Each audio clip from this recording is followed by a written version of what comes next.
She said she loved me. Turns out she loved the paid out. I'm a 34-year-old guy who runs a cybersecurity consulting business, and I never imagined I'd be sharing this story. 3 years ago, I married a woman named Claire who seemed absolutely perfect. We met at a tech conference in Seattle where she worked in pharmaceutical sales.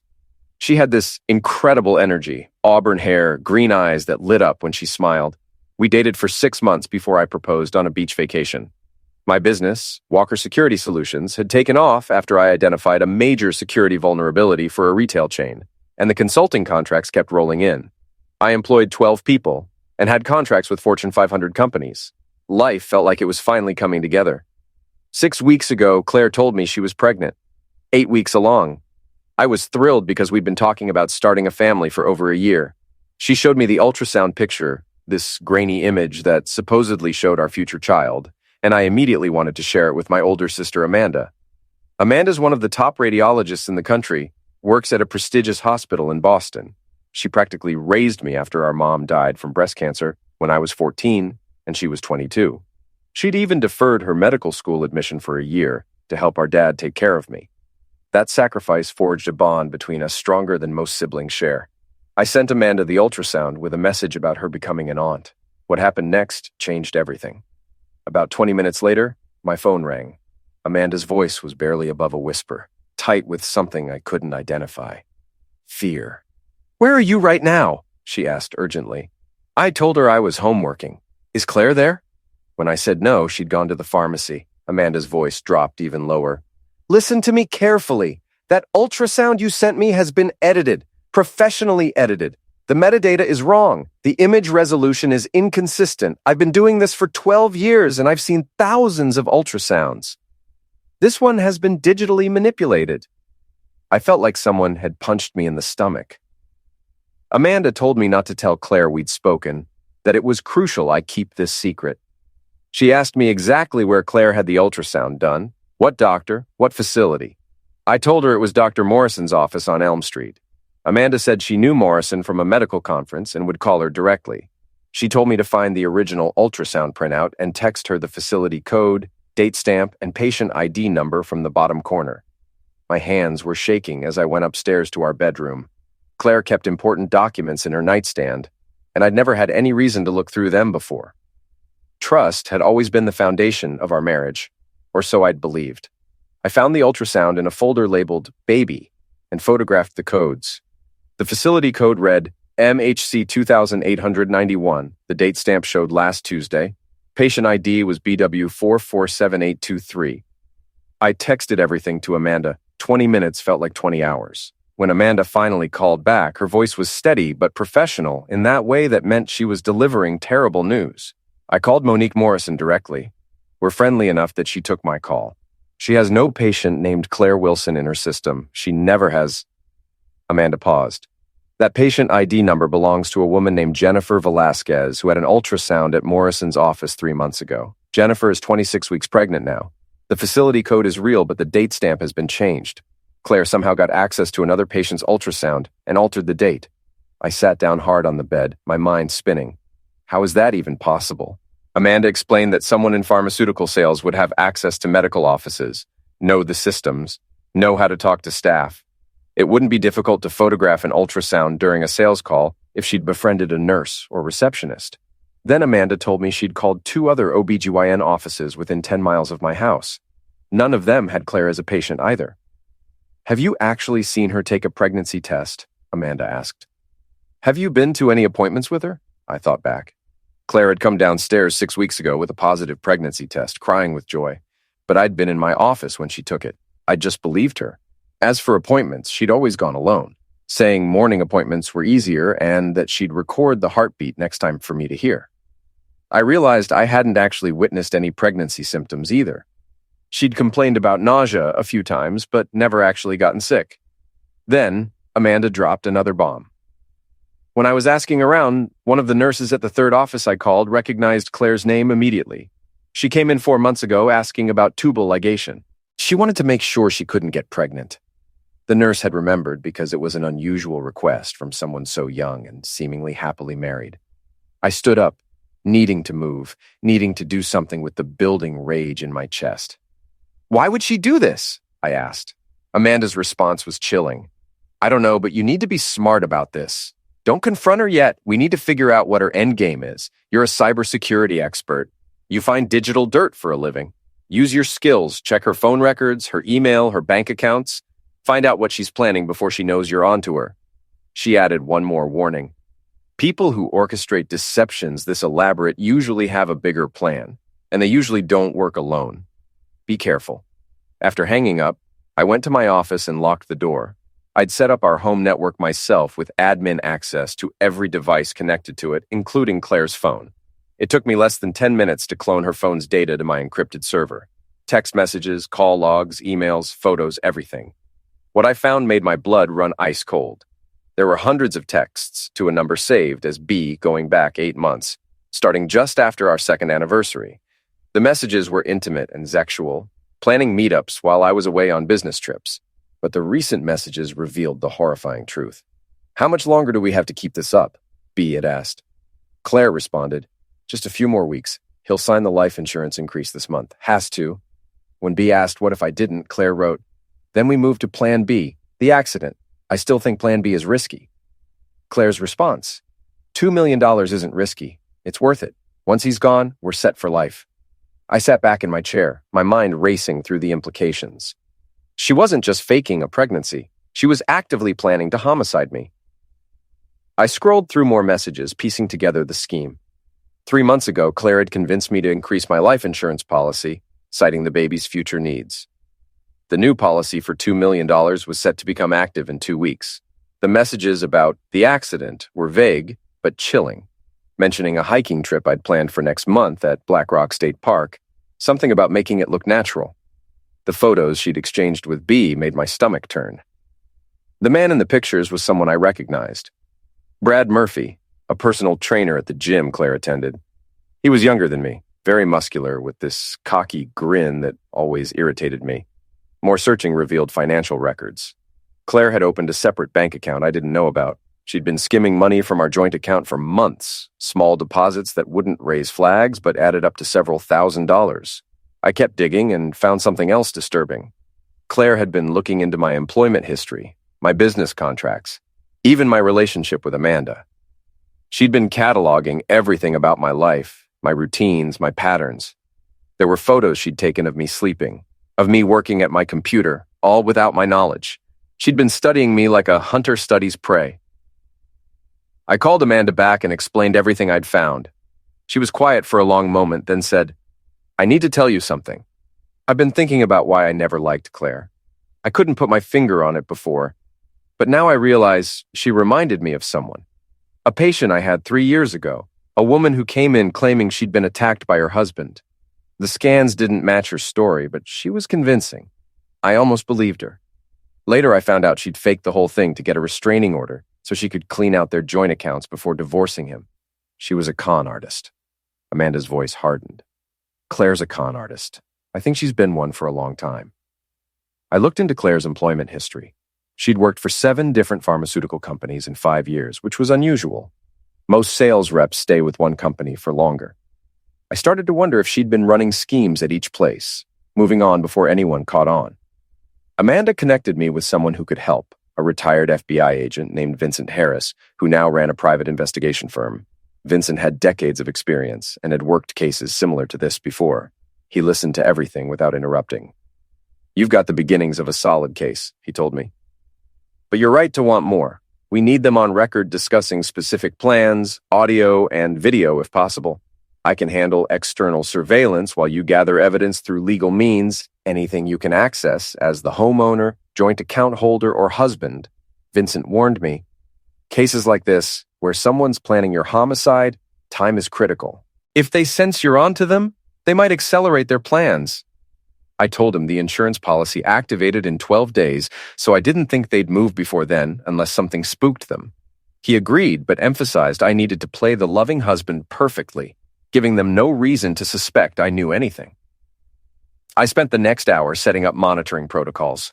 I installed a keylogger on Claire's laptop, set up alerts for specific keywords in her messages, and created a secure server to store all the evidence.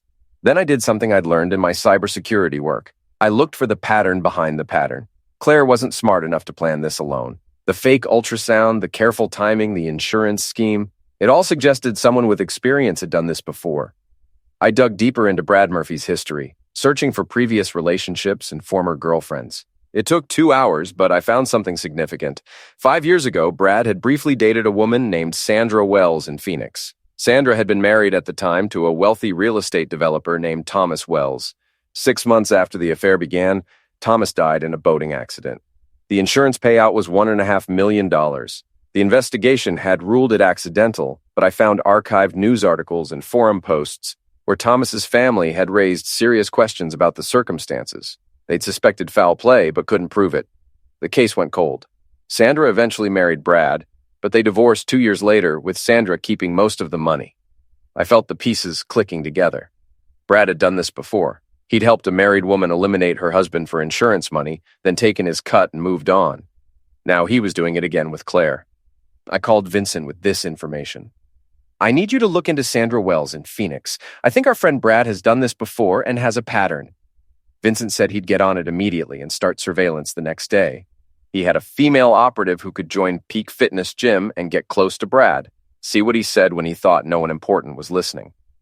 The next morning, I made a move that would protect me legally. I went to my bank and withdrew $50,000 in cash, telling the teller it was for a business investment. Then I stopped at my attorney's office downtown. Mitchell Hobbs had been a friend since college. I told him I needed to make changes to my will, citing the baby as the reason. But what I really did was add a clause stating that if I died within the next year under circumstances later determined to be criminal, all assets would go to Amanda, and a fund would be established to pursue prosecution. This way, if Bethany knew about the will change, it would throw a wrench in her plans. But I wasn't going to tell her yet. I also called the insurance company to verify my policy details, specifically the self-destruction exclusion clause and the 2-year contestability period. The policy had a 2-year contestability period, meaning the company could investigate and deny claims if fraud was suspected. If the circumstances of passing were suspicious, the insurance company would launch an investigation that could take months or years. Claire was counting on a quick payout. She had no idea how many obstacles I was putting in her path. Vincent called back that afternoon with disturbing news. I found Sandra Wells. She's broke, declared bankruptcy last year. Brad took her for almost everything in the divorce. I convinced her to talk. Vincent's voice grew darker. Sandra confirmed Brad's pattern. He targets women in unhappy marriages, usually with money, builds relationships, suggests insurance schemes, helps plan accidents, then takes his cut and disappears. She says he's done this at least 3 times that she knows of. Not all ended in end. Some wives backed out, but 2 didn't. 1 drowning, 1 hiking fall, both ruled accidental. The coldness in Vincent's voice deepened. Sandra also mentioned Brad has a partner, someone who helps him plan the accidents and makes them look natural. Big guy, works as a contractor. She only met him once. She thought his name was Curtis or Kurt something. Said he was scary, had dead eyes, talked about eliminating like it was just a business transaction. I searched Peak Fitness's website and found him. Kurt Mason, listed as a contractor who'd done recent renovation work on the gym. That's how they met. More digging revealed Kurt's history.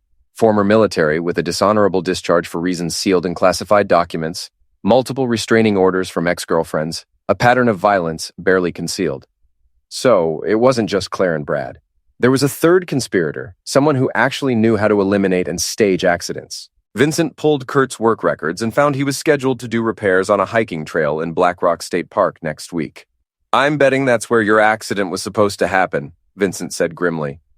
Black Rock was exactly where I'd told Claire I wanted to hike before winter set in. She'd encouraged me enthusiastically, said the fresh air would be good for my stress. Now I understood why. Vincent's operative, a woman named Emily Mack, joined Peak Fitness and befriended Brad within 24 hours. She was a licensed investigator with years of experience in undercover work. Her reports were damning. Subject is arrogant, Emily texted me. Bragged about setting up a big payday to another trainer, mentioned having a rich boyfriend who's about to have an accident. Direct quote, "Some guys are just too stupid to see what's coming." She wore a wire to the gym and got Brad talking. He described the whole plan to her, thinking she was interested in him romantically. The hiking trail, the loose railing, how Kurt would be nearby to make sure I actually fell. He even mentioned the insurance money and how he and Claire were going to split it. "We've got him," Vincent told me triumphantly.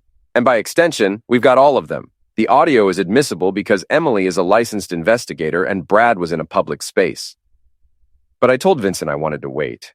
I needed them to actually attempt the homicide. I needed attempted homicide charges, not just conspiracy. Vincent argued it was risky, but I insisted. I'd spent my entire career thinking like hackers, anticipating attacks before they happen. This was just another security breach, and I knew exactly how to patch it. That evening, Claire made my favorite dinner, steak and potatoes. She was being extra attentive, playing the doting wife perfectly. "You seem stressed," she said, pouring wine. "Maybe you should take that hiking trip. Clear your head before the baby comes." I smiled at her, seeing her clearly for the first time.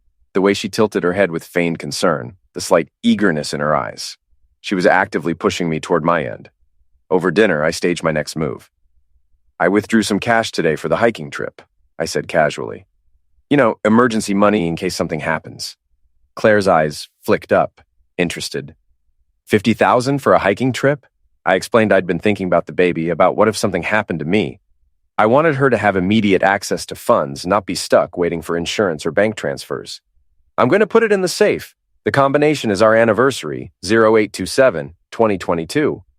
I watched her process this, saw the wheels turning, 50,000 in cash on top of the 2 million insurance.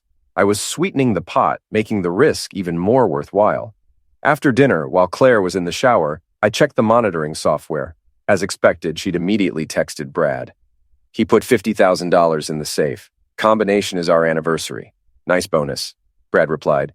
"We stick to the plan." Claire wrote back, "Absolutely. This weekend. Make sure Kurt is ready." Brad assured her Kurt had been ready for weeks.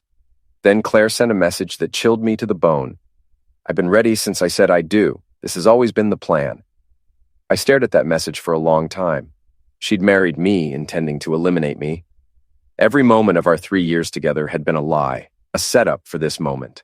The wedding vows, the intimate moments, the discussions about our future, all of it had been theater. I should have felt devastated. Instead, I felt coldly focused. The next few days were a blur of preparation. I coordinated everything with Vincent and briefed the police. Detective Eric Martinez and his team would be standing by for the arrests. Vincent positioned his surveillance teams around the hiking trail with hidden cameras at 3 different points. I would wear a concealed earpiece and a small body camera. The plan was to let Kurt make his move, document everything, then intervene before anyone actually got hurt. Friday evening, I staged my final preparation. I loaded my hiking gear into my truck, made sure everything looked normal. I kissed Claire goodbye and told her I'd be leaving early in the morning. "Be careful out there," she said, hugging me tightly.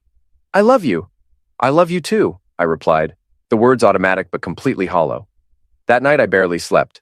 Instead, I reviewed every piece of evidence, every detail of the plan. Tomorrow, when the sun rose, the trap would spring. Saturday morning came with a blood-red sunrise. I dressed in my hiking gear and left quietly. Claire stirred as I opened the bedroom door. "Be safe," she murmured sleepily. "Always am," I replied. I drove to Black Rock State Park, where Vincent's teams were already positioned. 3 surveillance points, hidden cameras, and 2 undercover officers posing as hikers. I parked at 7:30 a.m. and sent Claire a text. "Here, weather's perfect. Love you." Her reply came instantly. "Love you too. Enjoy your hike." The trail wound through pine forests before climbing toward the cliffs. I moved at a steady pace, my mind clear despite what was coming. Every 50 yards, I marked my position with my phone's GPS, creating a digital trail of my location. Vincent's voice came through my earpiece. "Subject 1 is on site. Kurt just parked. He's carrying what looks like tools," I acknowledged with a subtle nod. The trail narrowed as it approached the cliff section. This was where Kurt had loosened the railing, creating a weak point that would give way under pressure. It was clever, really. The railing would look intact, but a hard lean would send someone tumbling 100 feet to the rocks below. I reached the section and stopped, pretending to admire the view while pulling out my water bottle. Through my peripheral vision, I saw movement in the trees. Kurt positioning himself, waiting for the right moment. Footsteps approached from behind. I turned to see Kurt emerging from the trail in contractor gear, carrying a toolbox. He looked exactly like what he was pretending to be, just a worker doing maintenance. "Morning," he said in a friendly voice. "Doing some trail maintenance. You might want to avoid the railing up ahead. It's a bit unstable." I smiled. "Thanks for the warning. I appreciate it." He replied, "No problem. Hey, you dropped something back there," pointing down the trail. The moment I turned to look, Kurt rushed forward. Strong hands grabbed my shoulders with surprising force, shoving me hard toward the weakened railing. But I was ready. I'd trained in martial arts for years, a hobby Claire never knew about. I dropped my center of gravity, twisted sharply, and used Kurt's momentum against him. He stumbled forward, completely off balance. I stepped aside and Kurt crashed into the railing he'd sabotaged. The wood splintered with a sharp crack. For a moment, Kurt teetered on the edge, arms windmilling desperately. Part of me wanted to let him fall, let him experience the passing he'd planned for me. But instead, I grabbed his jacket and hauled him back from the edge. "Got you," I said coldly. Vincent's team burst from the trees with weapons drawn. "Freeze! Hands where I can see them." Kurt's face went white with shock and confusion. "You're under arrest for attempted homicide," Vincent said, pulling out handcuffs and reading him his rights while Kurt stammered protests. I stepped back, pulled out my phone, and called Amanda. "It's done. Phase 1 complete." She asked if I was okay, her voice tight with worry. "I'm fine. Better than fine. 1 down, 2 to go." Meanwhile, across town, Claire met Brad at a cafe they'd used before for their secret meetings. She was nervous, checking her phone constantly, waiting for news. "Relax," Brad said, sipping his coffee confidently. "Kurt knows what he's doing. By noon, it'll be just another tragic hiking accident and we'll be in the clear. The police will call you, you'll play the devastated pregnant widow, and then we wait." Claire smiled, relaxing slightly. "You really think it's that easy?" Brad took her hand across the table. "It's always been that easy. Trust me, I've done this before. In a few hours, you're going to be a grieving widow with $2 million coming. Then, after a respectful waiting period, maybe 6 months, you and I can be seen together publicly. We ride off into the sunset." The cafe door opened. Detective Eric Martinez walked in with 3 uniformed officers. Brad saw them first, his face going pale. "We need to leave now," he whispered urgently to Claire. But it was too late. They were surrounded. Detective Martinez approached their table with his badge out. "Claire Wilson, Brad Murphy, you're both under arrest for conspiracy to commit homicide and attempted homicide." Claire's coffee cup slipped from her hand, shattering on the floor. "What? No, there must be some mistake. I don't understand." "No mistake, ma'am," Martinez said firmly. "We've been listening to your conversations for the past week. We have text messages, recorded conversations, a fake ultrasound, financial records, and as of 30 minutes ago, we have attempted homicide on camera. You have the right to remain silent." Officers moved forward with handcuffs. Brad lunged from his chair, trying to run, but an officer tackled him hard before he made 3 steps. He hit the floor with a grunt. Claire sat frozen, her mind clearly racing, trying to understand how this had happened. "Where's my husband?" she asked, her voice small and frightened. "Your husband is fine," Martinez said coldly. "Better than you're going to be for a very long time." As they led Claire and Brad out in handcuffs, I pulled up across the street in my truck. I'd driven straight from the park, wanting to see this moment with my own eyes. Through the cafe window, Claire's eyes met mine for just a second. The mask fell away completely. No more fake smiles, no more loving wife act, no more pregnant glow, just pure rage and disbelief that she'd been caught. Her face contorted with fury. I raised my phone calmly, took a picture to document the moment, then drove away without a backward glance. That night, I sat in the living room with Amanda and Vincent, going over every last thing. "Kurt's talking," Vincent said. "He's trying to cut a deal. He's given us details on 3 past accidents he helped Brad set up. 2 were ruled natural passings back then. We're reaching out to those families to see if the cases should be reopened. This could end up as several homicide charges." Claire had lawyered up right away and kept silent. Vincent wasn't worried. "We've got texts that show they planned this. Recorded talks with exact steps, the fake ultrasound that proves the fraud, the staged pregnancy, bank records that show she stole from you, and video of the hit attempt from many angles. The DA says it's the cleanest case he's seen in years. They'll both be offered pleas, but with this proof, they face life in prison either way." Amanda slid her arm around me. "How are you, really?" she asked softly. I let myself be honest. 3 years of my life were a lie. I thought I knew her. I thought we were building a life. I looked at my sister. And the baby? I was so ready to be a dad. I was picking names. I'd started fixing the spare room into a nursery.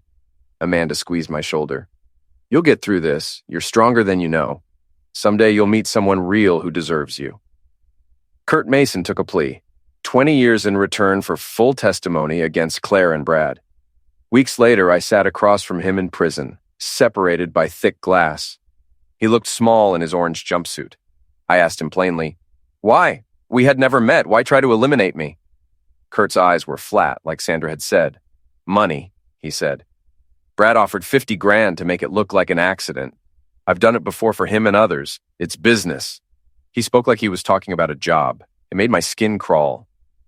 "When you do it enough, it stops being about people," he added. "They're just targets. You plan it, you do it, you get paid, you move on." He leaned in. "I'm sorry if that matters." I felt nothing but cold. "It means nothing. You'll spend 20 years in a cage. I hope each day drags. I hope you think about the lives you wrecked." I left without a look back, sick with disgust. Brad refused to see me. His lawyer did say Brad was scared of going to trial. The proof stacked up against him, and 2 exes had come forward saying he talked about insurance hits. One even recorded him saying how easy it was to fake an accident. "He's facing life with no parole," the DA told me. "Homicide for hire, conspiracy, a clear pattern. The judge will not go easy." But I needed to face Claire before the trial. I wanted to see how cold she could be. Her lawyer first said no, but Claire said yes. We met in a jail conference room about 2 weeks before the case. She wore an orange suit, hair tied back, no makeup. She looked years older than the woman I'd married. "I want the truth," I said. "Was any of it real? The wedding, the marriage, our life? Was any of it true?" Claire looked at me a long time. Something flickered in her face. Maybe regret, maybe a plan of what to say. She sighed. "Do you want the truth or the answer you want?" "The truth," I said. "You owe me that." "No," she said. None of it was real. She told me she'd seen me at a tech conference in Seattle. She'd noticed my watch, the way I talked about my work. I'd stood out. She did the rest. Checked me out online, saw a growing cyber firm, no kids, no local family. "Perfect," she said. Perfect for what I already knew. "For this plan. You were my retirement plan. 2 years to build trust, then the baby to hook you, the insurance hike, then the accident. Clean." She leaned back and said she'd done this since she was 23. I would have been her 4th husband. She'd tried 3 times before, 2 worked, 1 fell through.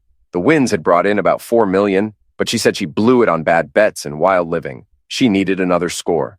That was when she found me. My part went cold. "You eliminated people?" I asked. She shrugged like it was small talk. "One died hiking in Colorado. One died in a crash in Nevada. Both called accidents. Families grieved. I got the money and moved on." She said it with no shame, no feel. I stood up. The woman in front of me was a stranger in my wife's skin.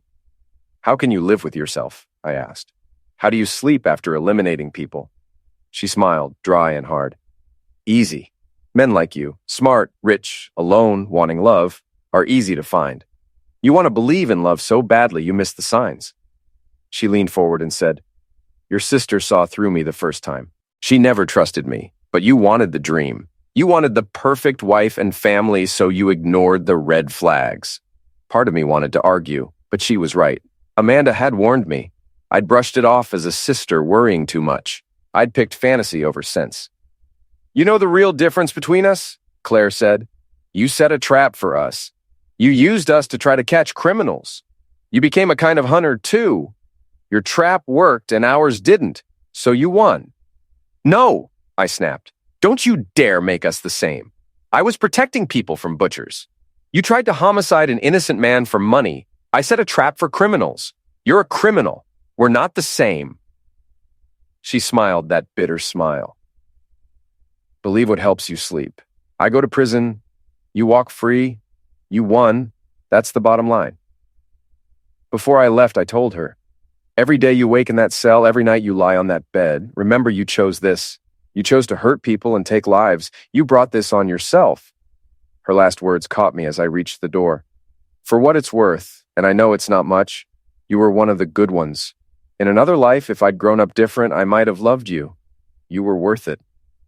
I turned once more and saw the emptiness in her eyes. "But you're not that person. You never will be. You became exactly who you chose to be. Then, I left her behind for good. The trial dragged on for 3 weeks and dominated local news. The proof was undeniable. There were texts showing clear plans, recordings where they discussed how to eliminate me, the fake ultrasound, expert testimony proving it was forged, Emily's statement about Brad's confessions, security footage from Vincent's cameras, and Kurt's full confession. Brad's lawyer claimed he'd only followed Claire's lead, that she manipulated him. But his history of other crimes with Sandra and others destroyed that claim. It showed a clear pattern. He was a willing partner in homicide-for-hire schemes. Claire's lawyer tried another angle. They said it was just twisted fantasy talk, that she never really planned to hurt anyone. But the timelines in the texts, the fake pregnancy, the insurance boost she pushed, the stolen ultrasound, the money planning, all showed it was cold, calculated, and deliberate. No one could talk their way out of that. I took the stand for 2 days. I walked the jury through how I uncovered everything, step by step. I showed the digital trail, explained the methods I used to collect legal proof, and how I worked with law enforcement. The ultrasound evidence hit the hardest. Experts explained how it was altered and proved she had never been pregnant. The courtroom went silent as they described how she stole another woman's scan and changed the date. On December 15th, the jury returned after 6 hours. Amanda sat beside me as they read the verdicts. Claire Wilson, guilty of conspiracy to commit homicide. Guilty of fraud. Guilty of attempted homicide. Each word was another nail in the coffin. Claire didn't react at all, just stared blankly. Brad's verdict was the same. Guilty on all counts. 3 weeks later, Judge Patricia Reynolds didn't hold back. "Mrs. Wilson," she said coldly, "you planned this with shocking cruelty. You didn't just want to eliminate your husband. You made him trust you, made him love you, made him believe you were starting a family, all while plotting every detail of his end. You faked a pregnancy. You stole another woman's ultrasound. You planned to make it look like an accident. Your actions are some of the coldest and most heartless I've seen in 20 years on the bench." Claire got life in prison with no chance of parole. Brad got the same, plus 20 more years for past crimes. When they led her away in chains, she gave me one last look. Empty. Just empty. And for the first time in years, I felt real relief. The case opened a bigger investigation. The DA found signs of other similar schemes in several states. The FBI adopted my digital evidence methods into their training. Agents from across the country started calling me for help. The worst time in my life was turning into something that could save others. 3 months after the trial, a woman visited my office. She introduced herself as Teresa Bolton, Claire's half-sister. "I didn't know what she was doing until I saw the news," she said, twisting her hands. "She wasn't always like this. Our mom was the same. She married rich men and conned them. She taught Claire everything. I left at 18. Claire didn't. She loved the game." Tears filled her eyes. "I'm not asking you to forgive her. She deserves what she got. I just wanted you to know that some of us in her family are sickened by what she did, and we think you're brave for fighting back." 6 months later, Amanda introduced me to Dr. Rebecca Thompson, a heart surgeon who'd been through a painful divorce after her husband's gambling ruined their life. We started dating slowly. She was kind, honest, and real. No lies, no games. A year after the trial, we began talking about buying a house. 4 bedrooms, ocean view, a future we're both ready to build. 9 months after sentencing, I got a letter from the prison. Claire had been attacked by another inmate tied to one of Brad's old sufferers. She lived but was left disabled and now uses a wheelchair in the prison medical ward. I read the letter once, then tossed it in the trash. That part of my life was over. Last month, Rebecca and I bought the house. My business expanded to 3 new cities. We're training police nationwide on how to gather digital evidence in conspiracy cases. I hired 15 new people. Things are thriving. I have a ring ready, waiting for the perfect moment to ask her to marry me next weekend. Claire tried to ruin me, tried to end my life, but she failed. She made me tougher. I fought back and won, not just in court, but in life. I rebuilt everything, found real love, and gave my pain a purpose. The real victory isn't revenge, it's living well. It's not letting evil write your story. Today I'm happy, at peace, and building something real with Rebecca. She tried to destroy me. Instead, I became stronger, and I'm never looking back.